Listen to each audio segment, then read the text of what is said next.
Трет ден по несреќниот случај во кој бегајќи од улично куче 17-годишна девојка се удави во Вардар, денеска се огласи првиот човек на Гостивар. Градоначалникот Таравари повторно повика случајот да не се користел за политички игри. Девојката, како што рече, била жртва на судбината. За проблемот со големиот број кучиња бездомници кои често напаѓаат, се правда дека го наследил и невозможно било да се решил за една година. На оваа семејство, исто како и нам, ни е јасно како и што се случило. А знаеме дека е само несреќа која не е предизвикана од никаква небрежност, туку е само од судбината која се поигрува со вакви трагедии.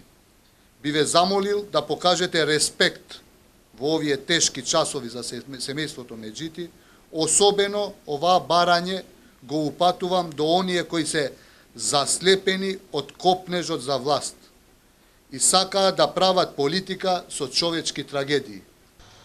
Трагичниот настан кој го потресе Гостивар се случи во понеделникот вечерта. Средношколката, враќајќи се од училиште доцна попладнето, била нападната од улично куче на кејот на Вардар.